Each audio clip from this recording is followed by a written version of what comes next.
नमस्कार, जय हिंद, वंदे मातरम। दोस्तों आइए देखते हैं आज की उत्तर प्रदेश की 2 नहीं, 4 नहीं, 5 नहीं बल्कि पूरे 25 बहुत ही महत्वपूर्ण सेलेक्टेड और इम्पोर्टेंट काम की खबरों को सिर्फ 5 मिनट में, जिसमें आज की यूपी की बड़ी घटनाओं के साथ साथ मौसम विभाग पर नजर डालते हुए आम आदमी के लिए राहत भरी खबर को देखते हैं। तो घड़ी में 6 बजने से पहले चैनल को सब्सक्राइब नहीं किया तो जरूर करें ताकि ब्रेकिंग अपडेट की जानकारी आपको मिल सके। चलिए दोस्तों, आए नजर डालते हैं आज की पहली बड़ी खबर पे, जो कि रोडवेज में महिलाओं को मिलेगा बड़ा अवसर। डीएम मंगला प्रसाद की पहल। हरदोई में अब महिलाएं रोडवेज बस चलाती या टिकट काटती नजर आएंगी। जिलाधिकारी मंगला प्रसाद सिंह ने महिलाओं को रोजगार देने की दिशा में कदम उठाया है। स्वयं सहायता समूह से जुड़ी महिलाओं को रोडवेज में चालक और परिचालक बनने का मौका मिलेगा। जिलाधिकारी ने परिवहन निगम के अधिकारियों से बैठक कर दिशा निर्देश जारी किए हैं। मंगला प्रसाद सिंह ने बताया कि महिलाएं विभिन्न क्षेत्रों में आगे बढ़ चुकी हैं, अब रोडवेज में भी उन्हें मौका मिलेगा। करीब 30,000 समूहों की 2 लाख महिलाएं इस पहल से लाभान्वित हो सकती हैं। एक और बड़ी खबर आ रही है दोस्तों, आपको बता दें 2 करोड़ की बड़ी ई डबल डेकर बस पर चार्जर न होने से शोपीस बनी। उत्तर प्रदेश की पहली बड़ी ई electric double decker bus Maharashtra से आई है, लेकिन बस को चार्ज करने का चार्जर नहीं आया। चार्जर की कीमत 18 लाख से 20 लाख रुपए के बीच बताई जा रही है और इसके आने में 10 से 15 दिन लग सकते हैं। नगरीय परिवहन निदेशालय चार्जर का ऑर्डर कर चुका है, पर शहर में चार्जिंग पॉइंट स्थापित करने में भी समय लगेगा। आरटीओ में बस का पंजीकरण कराना बाकी है। इस पूरी प्रक्रिया में 1 से 1.5 माह का समय लग सकता है।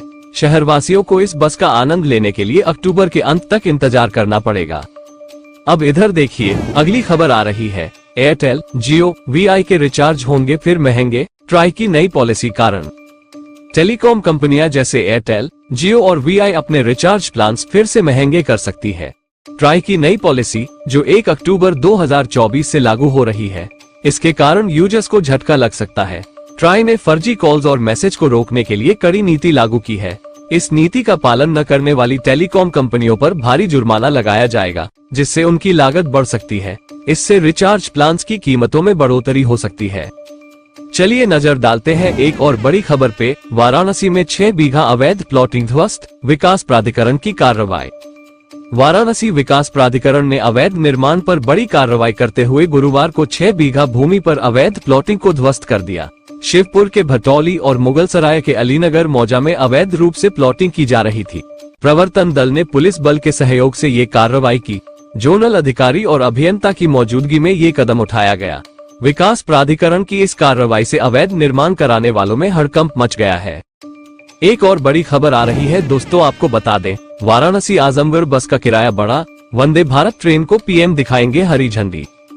वाराणसी आजमगढ़ मार्ग पर NHAI के टोल प्लाजा के कारण रोडवेज बसों का किराया 7 रुपए बढ़ा दिया गया है। यह निर्णय वाराणसी से आजमगढ़ के यात्रियों के लिए लिया गया है।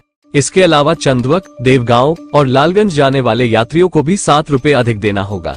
15 सितंबर को प्रधानमंत्री नरेंद्र मोदी देवघर वाराणसी वंदे भारत ट्रेन को हरी झंडी दिखाएंगे। आगरा, बनारस और वाराणसी नई दिल्ली वंदे भारत ट्रेनों के उद्घाटन की तिथि को 1 दिन आगे बढ़ाया गया है।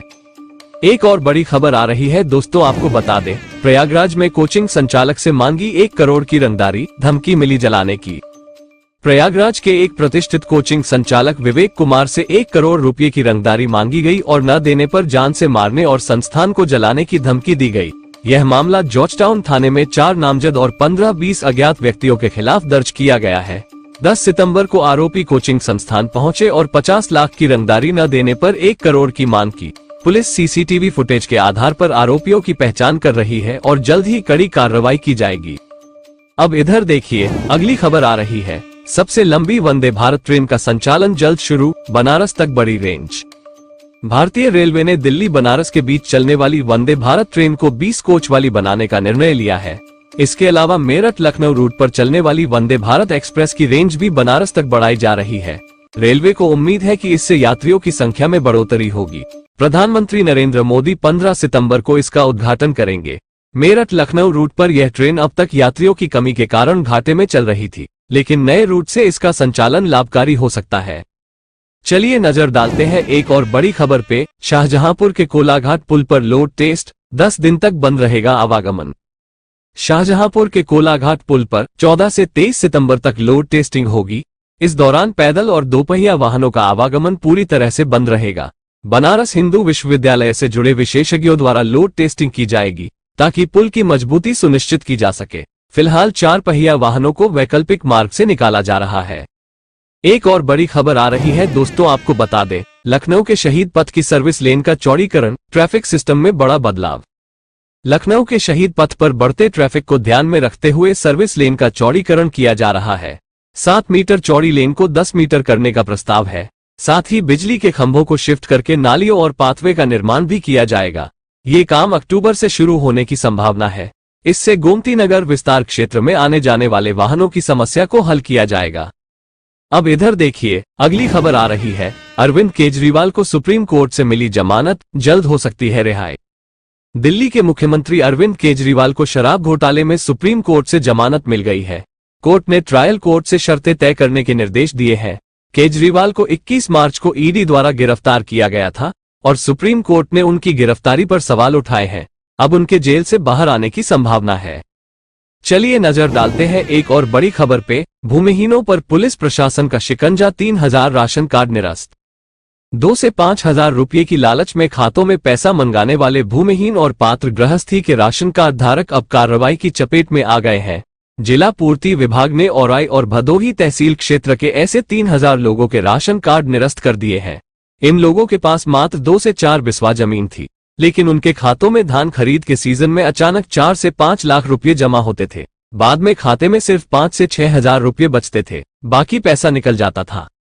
पुलिस प्रशासन ने पिछले 3 सालों में ऐसे संदिग्ध लोगों का रिकॉर्ड खंगाला और जांच में पाया कि इनके पास कम जमीन और कमाई का कोई विशेष साधन नहीं था। पुलिस की रिपोर्ट पर तहसील प्रशासन ने इनकी भूमि जांच की और डीएसओ ने 3000 राशन कार्ड निरस्त कर दिए। जिला पूर्ति अधिकारी सुनील कुमार ने कहा कि पात्र गृहस्थी का आशय यह है कि व्यक्ति गरीब हो और उसकी आय अधिक न हो। ऐसे लोगों के खातों में हुए भारी लेन देन के आधार पर ये राशन कार्ड निरस्त किए गए हैं। चलिए नजर डालते हैं एक और बड़ी खबर पे। ऑयल इंडिया में नौकरी का मौका, बिना लिखित परीक्षा होगा चयन। ऑयल इंडिया में विभिन्न पदों पर भर्ती के लिए आवेदन मांगे गए हैं, जिसमें उम्मीदवारों का चयन बिना किसी लिखित परीक्षा के किया जाएगा। उम्मीदवारों की न्यूनतम आयु 18 वर्ष और अधिकतम 40 वर्ष होनी चाहिए। इन पदों के लिए आवश्यक योग्यता संबंधित विषय में पोस्ट ग्रेजुएट डिग्री और उच्च शिक्षण अनुभव है। चयनित उम्मीदवारों को प्रति माह 16,640 रुपये से 19,500 रुपये तक वेतन मिलेगा। चयन प्रक्रिया walk in, practical, skill test और व्यक्तिगत मूल्यांकन के आधार पर होगी। इस प्रक्रिया में उम्मीदवारों की योग्यता और क्षमताओं का पूरी तरह से परीक्षण किया जाएगा। अब इधर देखिए, अगली खबर आ रही है, बुलडोजर कार्रवाई पर इलाहाबाद हाईकोर्ट ने उठाए सवाल। सुप्रीम कोर्ट के बाद अब इलाहाबाद हाईकोर्ट ने भी बुलडोजर कार्रवाई को लेकर सवाल उठाए हैं। कोर्ट ने यूपी के आजमगढ़ में बिना कानूनी प्रक्रिया अपनाए घर गिराने पर कड़ी नाराजगी जताई और यूपी सरकार से जवाब मांगा है। कोर्ट ने पूछा कि किस कानूनी प्रक्रिया के तहत याचिकाकर्ता के घर को गिराया गया। आजमगढ़ के सुनील कुमार ने इस कार्रवाई के खिलाफ याचिका दाखिल की थी। इस मामले में अगली सुनवाई 18 सितंबर को होगी। सुप्रीम कोर्ट ने पहले ही कहा था कि किसी अपराध के आरोपी के घर पर बुलडोजर चलाना सही नहीं है। चलिए नजर डालते हैं एक और बड़ी खबर पे। जियो और एयरटेल यूजर्स के लिए नई सर्विस, एरिक्सन के साथ हुआ समझौता। जियो और एयरटेल जैसे भारतीय टेलीकॉम ऑपरेटर्स ने एरिक्सन के साथ साझेदारी कर एक नई डिजिटल सेवा की शुरुआत की है। इस जॉइंट वेंचर में application programming interface (AP) network के जरिए इनोवेशन किया जाएगा। इसके तहत फाइनेंशियल ट्रांजैक्शन को फ्रॉड से बचाने पर काम किया जाएगा। इसके अलावा वीडियो क्वालिटी को एडजस्ट करने और डिवाइस स्टेटस चेक करने जैसी सेवाएं भी दी जाएंगी। एरिक्सन इस जॉइंट वेंचर में 50% हिस्सेदारी रखेगा और बाकी 50% हिस्सेदारी अन्य टेलीकॉम कंपनियों के पास होगी। एक और बड़ी खबर आ रही है दोस्तों, आपको बता दें, राहुल गांधी की लोकसभा सदस्यता रद्द करने की मांग, जीतन राम मांझी का बयान। बिहार के पूर्व मुख्यमंत्री जीतन राम मांझी ने कांग्रेस नेता राहुल गांधी की लोकसभा सदस्यता रद्द करने की मांग की है। मांझी ने आरोप लगाया कि राहुल गांधी विदेश जाकर देश को बदनाम करते हैं और ऐसी गतिविधियों में लिप्त रहते हैं जो देश विरोधी है। उन्होंने कहा कि राहुल गांधी के खिलाफ मुकदमा दर्ज होना चाहिए और उनकी संसद सदस्यता तुरंत रद्द की जानी चाहिए। राहुल गांधी ने वॉशिंगटन डीसी में एक कार्यक्रम के दौरान आरक्षण के संबंध में दिए बयान से भारत में विवाद खड़ा कर दिया है। मांझी का कहना है कि कोई भी देशभक्त व्यक्ति विदेशी धरती पर अपनी सरकार के खिलाफ अभद्र टिप्पणी नहीं कर सकता। एक और बड़ी खबर आ रही है दोस्तों, आपको बता दें, मिशन मौसम, अब सरकार रोकेगी अनचाही बारिश। मोदी सरकार मौसम के नियंत्रण के लिए एक बड़ा प्रयोग करने जा रही है। इसके तहत बारिश को रोका या बढ़ाया जा सकेगा। मिशन मौसम के लिए 2000 करोड़ रुपए की मंजूरी दी गई है। यह तकनीक विशेष मौकों पर बारिश रोकने या बादल फटने की घटनाओं को टालने में मदद करेगी। क्लाउड सीडिंग तकनीक के जरिए बादलों का तापमान बढ़ाकर बारिश कराई जा सकेगी। अगर किसी क्षेत्र में बाढ़ की स्थिति हो तो बारिश को रोका जा सकता है और जहां सूखा हो वहां कृत्रिम रूप से बारिश कराई जा सकेगी।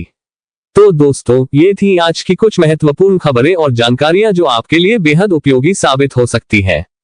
ऐसी जानकारी आपको शायद और कहीं एक साथ न मिल सके, इसलिए रोज की ताजा खबरों के लिए हमारे चैनल को सब्सक्राइब जरूर करें और वीडियो को लाइक नहीं किया तो लाइक करें। साथ में अपने जिले का नाम कमेंट में लिखें ताकि आपके जिले से जुड़ी हर जानकारी आप तक पहुंच सके। धन्यवाद। जय हिंद, जय भारत।